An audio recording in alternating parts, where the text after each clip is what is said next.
بسم اللہ الرحمن الرحیم۔ السلام علیکم ورحمۃ اللہ وبرکاتہ۔ امید کرتی ہوں کہ تمام دیکھنے والے خیر و عافیت سے ہوں گے، اللہ تعالیٰ کی رحمتوں کے سائے میں ہوں گے۔ تو میرا عنوان احادیث نبی صلی اللہ علیہ وآلہ وسلم، موضوع چل رہا تھا ہبا کرنے کا بیان، جس کا حوالہ بخاری شریف کی کتاب۔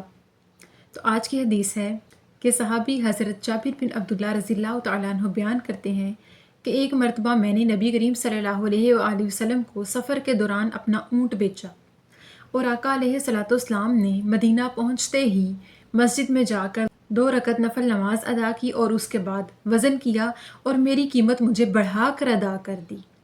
سبحان اللہ۔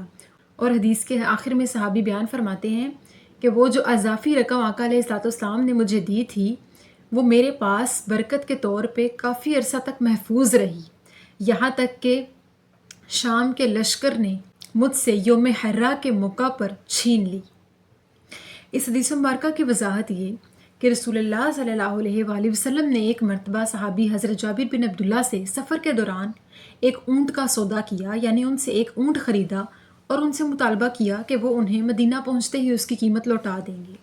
تو آقا علیہ الصلوۃ والسلام اپنے وعدے کے مطابق جب مدینہ پہنچے، پہلے نماز ادا کی اور نماز کے بعد ان کا حساب و کتاب کر کے ان کی جتنی قیمت بنتی تھی اس سے بڑھا کر انہیں ادا کر دی۔ اور صحابی بیان کرتے ہیں کہ آقا علیہ الصلوۃ والسلام نے جو مجھے قیمت بڑھا کر ادا کی، کہ آقا علیہ الصلوۃ والسلام نے مجھے جتنی قیمت بنتی تھی اس سے کئی زیادہ ادا کی، جو کہ میرے پاس کافی عرصے تک محفوظ رہی، برکت کے طور پہ میں اسے سنبھال کے رکھتا رہا۔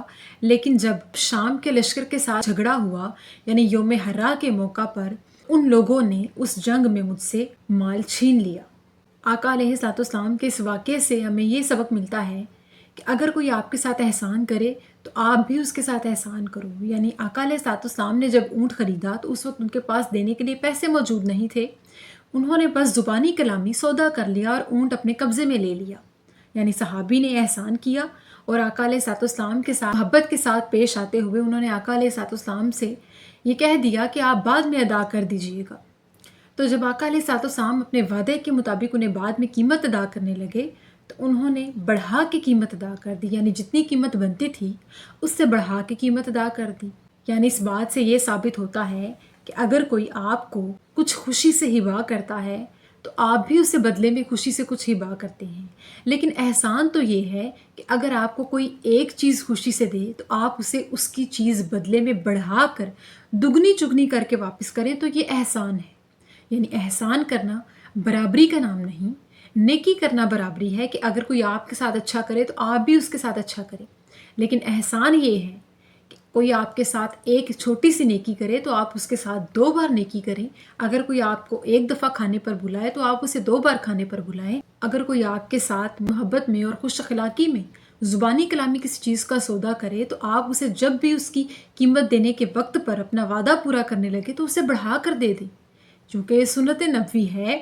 اور آقا علیہ الصلوۃ والسلام نے ہمیں اس واقعے سے یہ سبق سکھایا کہ کوئی اگر آپ کو خوشی سے کچھ ہبا کرتا ہے تو اسے دگنا کر کے دینا ہمارے لیے اجر کا باعث بنتا ہے، ہماری محبت اور مخلصی کو بڑھاتا ہے، عزت کا باعث بنتا ہے، اور اس سے اللہ بھی راضی ہوتا ہے۔